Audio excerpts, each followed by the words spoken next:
Bonjour à toutes et à tous, je suis René Pelletier.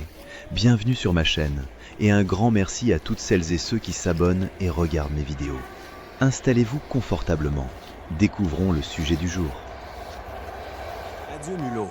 Guide pratique pour éliminer les mulots de votre maison. Dans cette vidéo, je vais expliquer exactement comment repérer leur présence, comprendre pourquoi ils entrent, les faire sortir efficacement et surtout empêcher leur retour. Le point le plus important, et celui que beaucoup découvrent trop tard, c'est qu'attraper un seul mulot ne règle presque jamais le problème. S'il a réussi à entrer, c'est qu'il existe un passage, une source de nourriture ou un abri qui peut en attirer d'autres. Je vais donc montrer ma méthode complète, depuis les premiers indices jusqu'au contrôle final, afin que vous puissiez agir sans perdre de temps, sans transformer la maison en champ de bataille et sans répéter les erreurs qui rendent l'invasion encore plus difficile à maîtriser. Quand je soupçonne la présence d'un mulot dans une maison, je commence toujours par vérifier si je ne confonds pas plusieurs animaux.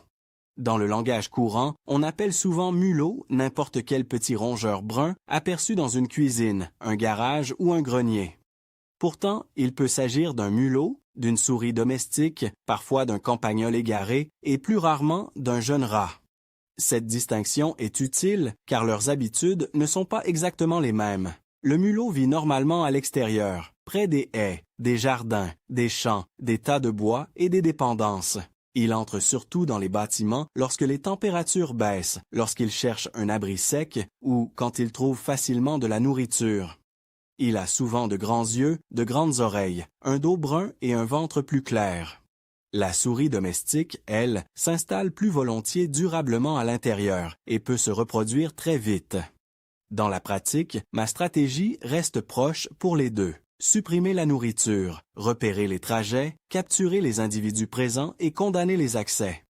Je garde toutefois en tête qu'un mulot isolé peut être un visiteur venu de l'extérieur, tandis que plusieurs traces régulières indiquent souvent une installation plus sérieuse.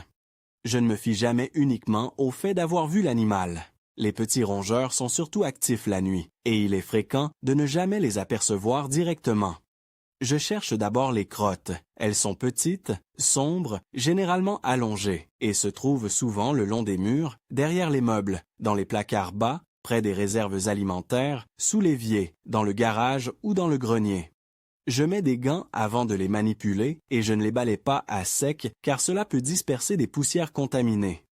J'humidifie légèrement la zone avec un produit nettoyant adapté, je ramasse avec du papier absorbant, puis je nettoie soigneusement la surface. Je cherche aussi des emballages grignotés, des graines déplacées, des fruits mordillés, des traces grasses le long des plinthes, des petits morceaux d'isolant arrachés ou des bruits de grattement dans les cloisons. Une odeur musquée persistante peut également signaler une présence ancienne ou importante. Dans un grenier, je regarde si la laine isolante est tassée en petits tunnels, si des matériaux ont été regroupés pour former un nid, ou si des réserves de graines ont été cachées dans un coin. L'un des indices les plus fiables est le trajet. Un mulot se déplace rarement au milieu d'une pièce éclairée sans raison.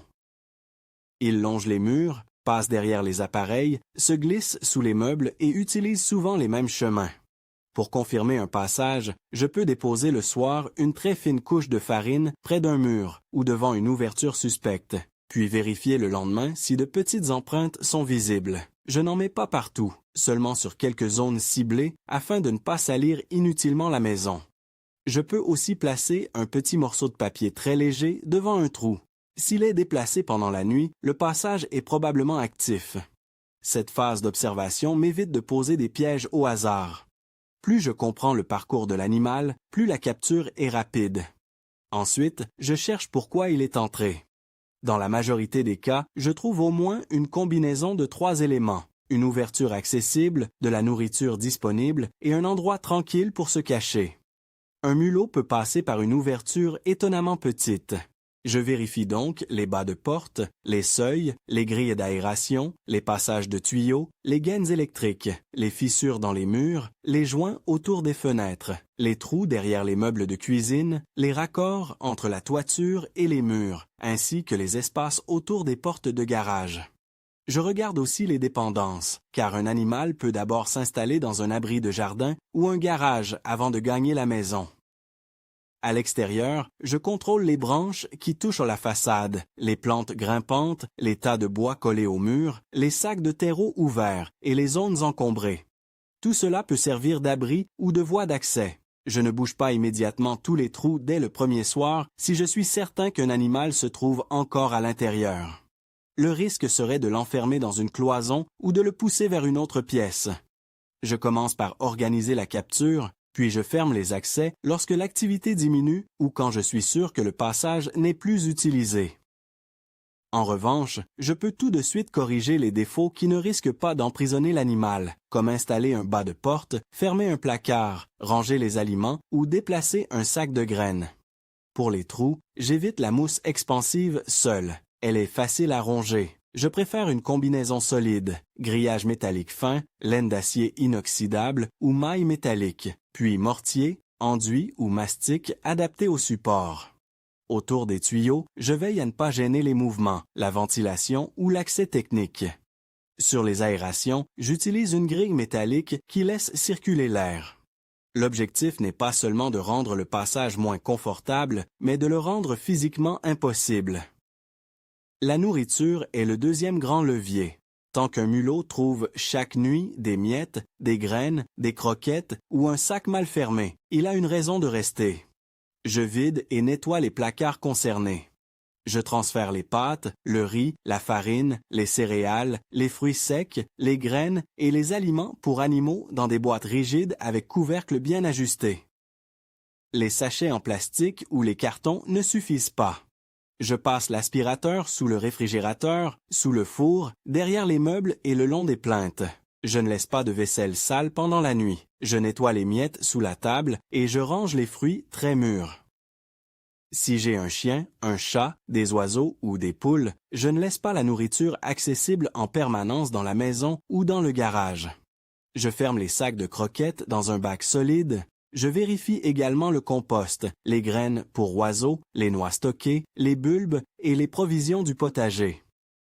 Une poignée de graines tombées derrière une étagère peut suffire à entretenir une présence pendant plusieurs jours. L'eau compte aussi.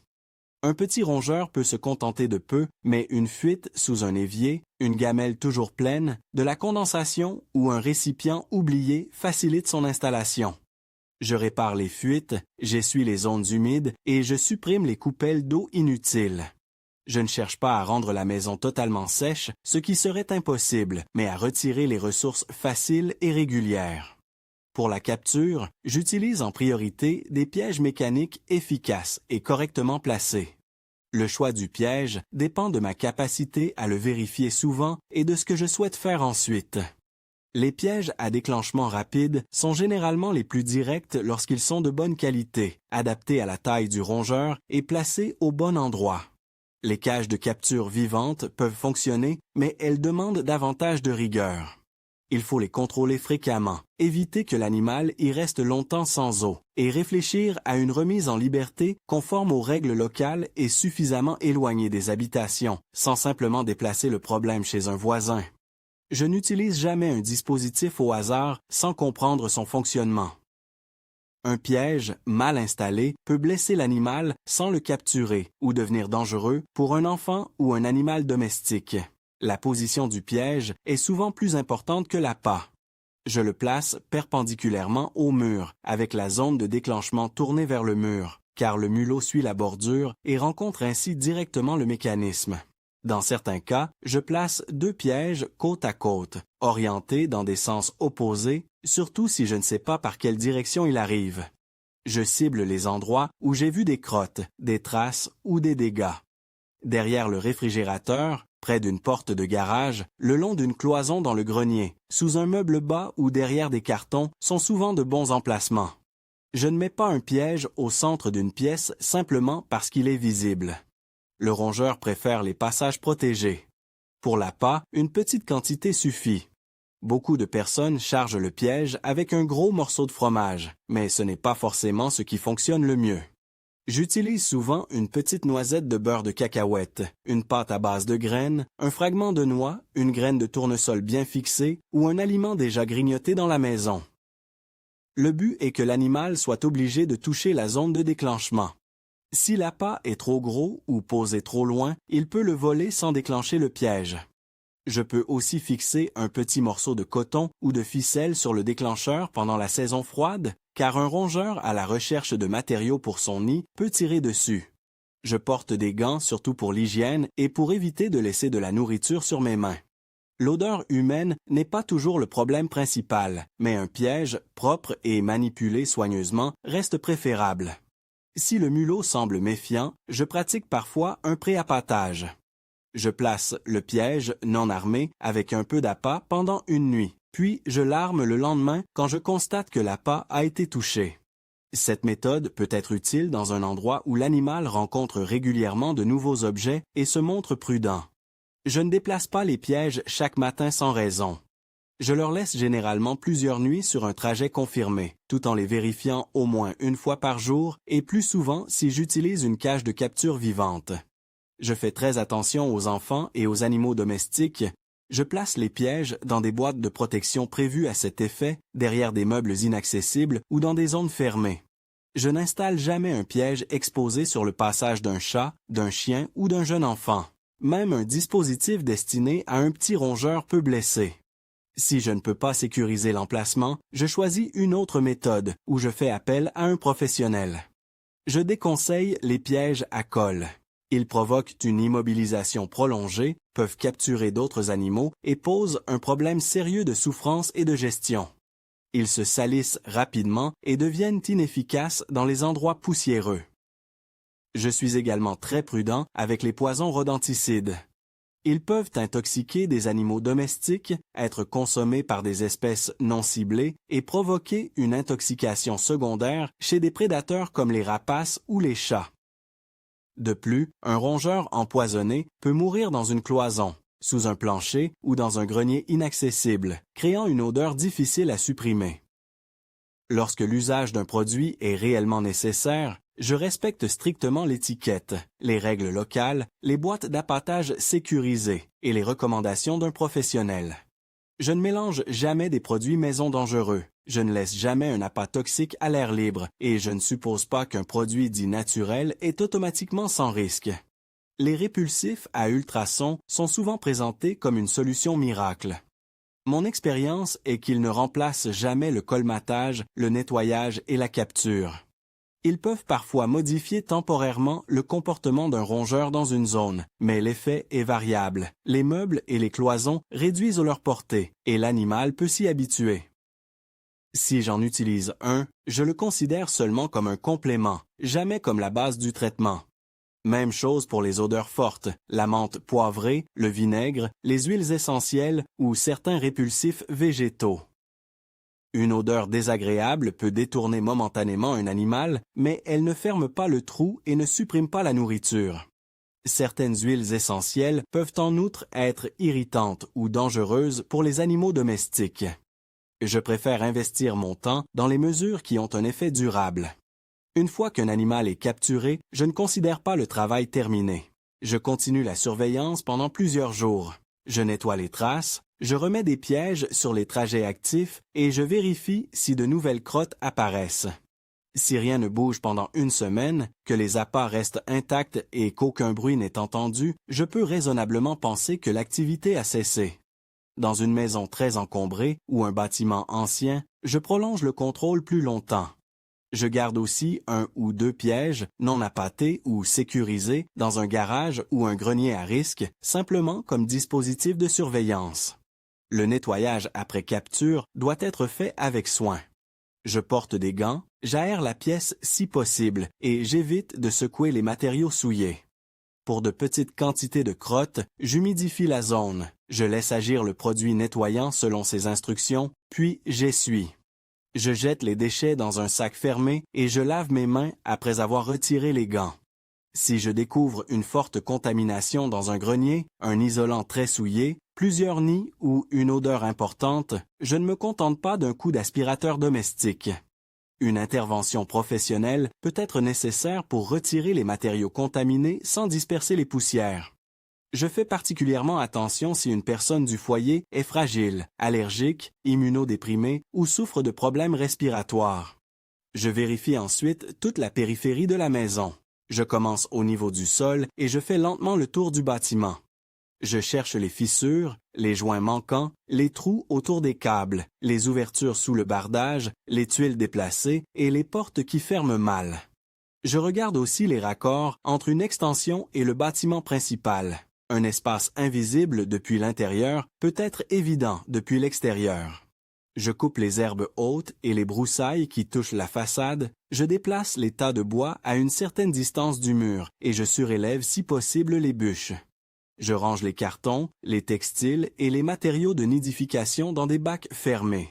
Dans un garage, je réduis l'encombrement au sol afin de voir rapidement les nouvelles traces. Je m'occupe aussi du jardin, sans chercher à éliminer tous les mulots de la propriété. À l'extérieur, ils font partie de l'écosystème et servent de nourriture à de nombreux prédateurs. Mon objectif est de les empêcher d'entrer dans la maison. Je ramasse les fruits tombés, je ferme correctement les réserves de graines, je nettoie autour des mangeoires d'oiseaux et je protège le compost si nécessaire. Je ne colle pas les sacs de nourriture animale contre le mur de la maison. Je maintiens une bande relativement dégagée près de la façade, surtout autour des portes, des fenêtres basses et des aérations. Si j'ai un poulailler, je stocke les graines dans des contenants métalliques ou très solides et je retire les restes le soir. Dans les maisons de campagne, les périodes les plus à risque sont souvent l'automne et le début de l'hiver. Je fais donc une inspection préventive avant les premiers froids. Je teste les bas de porte, je contrôle les grilles, je vérifie les combles et je range les réserves. Cette intervention précoce est beaucoup plus simple que de traiter une installation en plein hiver. Au printemps, je refais un contrôle, car les travaux du jardin, les portes laissées ouvertes et le déplacement des matériaux peuvent créer de nouveaux accès. Certains signes me poussent à appeler rapidement un professionnel. C'est le cas si j'entends de nombreux déplacements dans les cloisons. Si les crottes réapparaissent chaque jour malgré plusieurs pièges, si je trouve des câbles rongés, si l'accès principal est impossible à localiser, si la contamination est étendue ou si je soupçonne plutôt des rats. Les câbles endommagés représentent un risque d'incendie et doivent être vérifiés par une personne compétente. Je demande également de l'aide si les rongeurs circulent dans un local alimentaire, une chambre d'enfant ou une zone difficile à sécuriser. Un professionnel sérieux ne se contente pas de déposer un produit. Il inspecte, identifie l'espèce, localise les accès, propose des mesures d'exclusion et prévoit un suivi. Je me méfie des solutions qui promettent un résultat immédiat sans inspection. Une maison peut rester calme 2 ou 3 nuits, puis l'activité reprendre parce que le passage est toujours ouvert. Le vrai succès se mesure à l'absence durable de traces et à la fermeture des accès. C'est pourquoi je travaille toujours dans cet ordre. J'observe, je retire les ressources, je capture, je nettoie, je bouche et je surveille. Si je change cet ordre, je risque soit d'enfermer l'animal, soit de le déplacer vers une autre pièce, soit d'en capturer un tout en laissant les suivants entrer. Il existe aussi une erreur fréquente, utiliser trop peu de pièges. Dans une cuisine où plusieurs trajets sont visibles, un seul piège posé dans un coin peut ne jamais rencontrer l'animal. Je préfère plusieurs dispositifs bien placés, tous sécurisés, plutôt qu'un seul déplacé chaque jour. Une autre erreur est d'abandonner après une nuit sans résultat. Les rongeurs peuvent modifier leur activité selon le bruit, la température ou la disponibilité de nourriture. Je laisse le dispositif en place assez longtemps pour obtenir une information fiable. À l'inverse, je ne laisse pas des pièges oubliés pendant des semaines sans contrôle. Je fais également attention à ne pas créer de fausses pistes. Une croquette déplacée peut avoir été emportée par un insecte ou un autre animal. Un bruit dans le plafond peut venir d'un oiseau, d'un loir ou simplement de la dilatation des matériaux. C'est pour cela que je rassemble plusieurs indices avant de conclure. La taille des crottes, l'endroit, l'horaire des bruits, les marques de dents et les empreintes donnent ensemble une image plus précise. Si je peux installer une petite caméra à détection de mouvement dans un garage ou un grenier, elle m'aide à confirmer l'espèce et le trajet sans rester éveillé toute la nuit. Lorsque je découvre un nid, je ne le manipule pas à main nue. Je prépare la zone, j'humidifie les matériaux, je porte des gants et je place le tout dans un sac fermé. Je vérifie autour, car un nid signifie souvent qu'il existe un accès stable et un lieu peu dérangé. Je cherche des réserves de nourriture cachées à proximité. Les mulots peuvent transporter des graines et les accumuler dans des chaussures, des cartons, des tiroirs rarement ouverts ou derrière des panneaux. Tant que ces réserves restent en place, d'autres rongeurs peuvent être attirés. Pour les portes de garage et les portails, je contrôle particulièrement les angles inférieurs. Un joint central peut sembler correct alors qu'un espace subsiste sur le côté. Je remplace les joints usés et je vérifie que le sol ne présente pas de creux.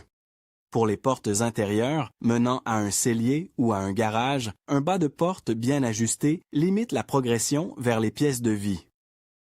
Je n'oublie pas les conduits de ventilation, mais je ne les bouche jamais complètement. Je pose une protection métallique compatible avec le débit d'air nécessaire. Dans une vieille maison, je sais qu'il est parfois impossible de tout rendre parfaitement hermétique en une seule journée. Je hiérarchise alors les accès. Je commence par les trous actifs, les passages proches de la nourriture et les ouvertures reliant directement l'extérieur aux pièces habitées. Je traite ensuite les dépendances, le grenier et les zones secondaires. Je note les endroits réparés et je les contrôle quelques semaines plus tard. Un matériau peut se décoller, un joint peut se rétracter ou un autre passage peut apparaître après des travaux. Si je loue mon logement, je documente les traces et les ouvertures avec des photos, puis je préviens rapidement le propriétaire ou le gestionnaire, surtout si les défauts concernent la structure, les gaines, la toiture ou les parties communes. Dans un immeuble, traiter seulement un appartement peut ne pas suffire si les rongeurs circulent par les caves, les colonnes techniques ou les locaux à déchets. Une action coordonnée est alors plus efficace. Je garde enfin une approche réaliste. Voir un mulot ne signifie pas que la maison est sale. Un bâtiment propre peut être visité s'il offre un passage et de la chaleur. En revanche, l'encombrement et les aliments accessibles facilitent son installation.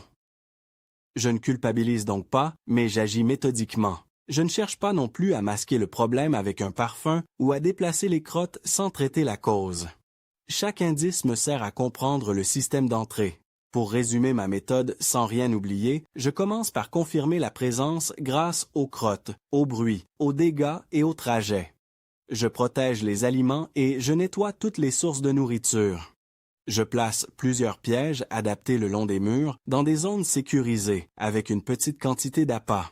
Je vérifie régulièrement les dispositifs, je poursuis la surveillance après la première capture et je nettoie les zones souillées avec précaution.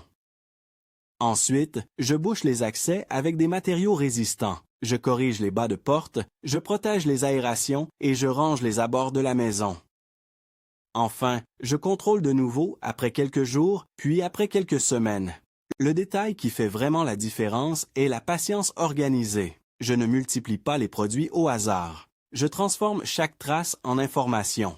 Une crotte indique une zone de passage, un sachet percé indique une source de nourriture. Un bruit dans une cloison indique un trajet ou un abri, et un piège ignoré indique souvent qu'il est mal placé plutôt que totalement inefficace. En suivant cette logique, le problème devient beaucoup moins mystérieux. Quand toutes les étapes sont correctement réalisées, le résultat est durable. Plus de bruit nocturne, plus d'emballage grignoté, plus de crottes dans les placards et surtout plus de nouvelles entrées. C'est à ce moment-là seulement que je peux vraiment dire adieu au mulot. La capture règle l'urgence, mais l'exclusion règle la cause. Et si vous ne devez retenir qu'une seule idée de ce guide pratique, retenez celle-ci. Un mulot revient rarement parce qu'il est particulièrement malin, il revient parce que la maison lui offre encore un passage, un repas ou un abri. Supprimez ces 3 possibilités et vous reprenez durablement le contrôle de votre maison.